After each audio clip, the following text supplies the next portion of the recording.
ಖಾನಾಪುರದ ಪಶ್ಚಿಮ ಘಟ್ಟ ಪ್ರದೇಶದಲ್ಲಿ ಭಾರಿ ಮಳೆಯಾಗುತ್ತಿದ್ದರಿಂದ ಇಲ್ಲಿನ ಹಳ್ಳ ಕೊಳ್ಳಗಳು ಈಗ ಉಕ್ಕಿ ಹರಿತಿದ್ದು ನಾನೀಗ ಕಣಕುಂಬಿ ಬಳಿಯ ಕಳಸಾ ನಾಲೆ ಸ್ಥಳದಲ್ಲಿದ್ದೇನೆ. ನೋಡಬಹುದು ಕಳಸಾ ನಾಲೆಗೆ ಒಂದು ಏನು ಬ್ರಿಡ್ಜ್ ತರ ನಿರ್ಮಾಣ ಮಾಡಲಾಗಿತ್ತು, ಅದರ ಮೇಲೆ ನೀರು ಈಗ ಹರಿತಕ್ಕಂಥದ್ದು. ಏನು ಪ್ರಮುಖವಾಗಿ ಕಳಸಾ ಬಂಡೂರಿ ನಾಲವನ್ನು ಮಲಪ್ರಭೆಗೆ ಸೇರಿಸಬೇಕು ಅಂತೇಳಿ ದಶಕಗಳಿಂದಲೂ ಕೂಡ ಉತ್ತರ ಕರ್ನಾಟಕದ ಜನ ಹೋರಾಟ ಮಾಡ್ತಾರೆ. ಇದುವರೆಗೂ ಕೂಡ ಅದು ಬೇಡಿಕೆ ಈಡೇರಿಕೆ ಆಗಿಲ್ಲ. 2018ರಲ್ಲಿ ಪಾಂಚಾಲ ನ್ಯಾಯಾಧಿಕರಣ ತೀರ್ಪು ಕಳಸಾ ನಾಲೆಯಿಂದ 1.72 TMC ನೀರು ಕರ್ನಾಟಕಕ್ಕೆ ಹಂಚಿಕೆ ಮಾಡಿತ್ತು. ಈ ಒಂದು ನೀರು ಈಗ ವ್ಯರ್ಥವಾಗಿ ಗೋವಾದತ್ತ ಹರಿತಕ್ಕಂಥದ್ದು.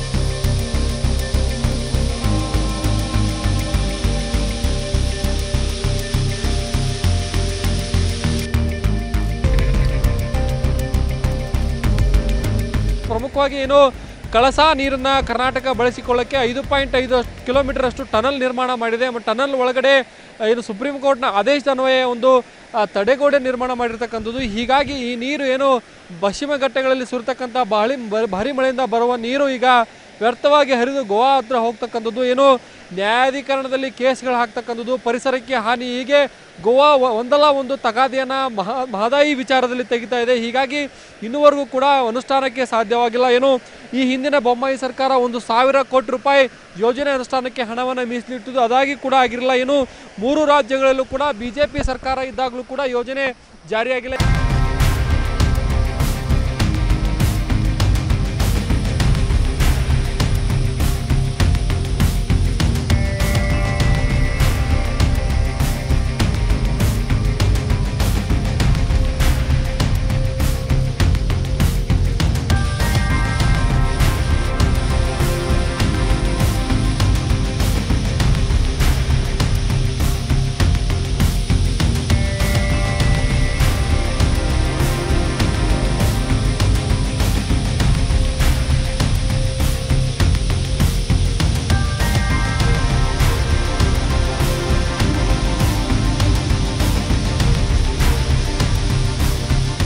ಈಗ ಕರ್ನಾಟಕದಲ್ಲಿ ಕಾಂಗ್ರೆಸ್ ಸರ್ಕಾರ ಆಡಳಿತಕ್ಕೆ ಬಂದಿರತಕ್ಕಂಥದ್ದು. ಈಗ ಸುಪ್ರೀಂ ಕೋರ್ಟ್ನಲ್ಲಿ ಮತ್ತು ಪರಿಸರ ಇಲಾಖೆಯಿಂದ ಅನುಮತಿ ಪಡೆಯೋಕ್ಕೆ ರಾಜ್ಯ ಸರ್ಕಾರ ಹರಸಾಹಸವನ್ನು ಪಡ್ತಾ ಇದೆ. ಈ ನಡುವೆ ಏನು ಕಣಕುಂಬಿ ಭಾಗದಲ್ಲಿ ಸಾಕಷ್ಟು ಮಳೆ, ಅಂದರೆ ದಿನಕ್ಕೆ 200ರಿಂದ 250 ಮಿಲಿಮೀಟರ್ನಷ್ಟು ಮಳೆ ಆಗ್ತಿದ್ದು, ಸಾಕಷ್ಟು ಪ್ರಮಾಣದಲ್ಲಿ ನೀರು ಗೋವಾಕ್ಕೆ ಹರಿದು ವ್ಯರ್ಥವಾಗಿ ಹೋಗ್ತಕ್ಕಂಥದ್ದು. ಹೀಗಾಗಿ ಈ ನೀರನ್ನು ಸದ್ಬಳಕೆ ಮಾಡ್ಕೋಬೇಕು ಮತ್ತು ಈ ನೀರಿಂದ ಮಲಪ್ರಭೆಗೆ ಸೇರಿದ್ರಿಂದ ನವಿಲುತ್ತೀರ್ಥ ಅಣೆಕಟ್ಟೆಯಿಂದ ಬಾಗಲಕೋಟೆ, ಬೆಳಗಾವಿ, ಗದಗ ಜಿಲ್ಲೆಯ ಜನರಿಗೆ ಕುಡಿಯೋ ನೀರಿಗೆ ಅನುಕೂಲ ಆಗುತ್ತೆ. ಹೀಗಾಗಿ ಸರ್ಕಾರ ತ್ವರಿತಗತಿಯಲ್ಲಿ ಈ ಯೋಜನೆಯನ್ನು ಜಾರಿಗೊಳಿಸಬೇಕು ಅಂತೇಳಿ ಉತ್ತರ ಕರ್ನಾಟಕದ ರೈತರ ಬೇಡಿಕೆಯಾಗಿದೆ.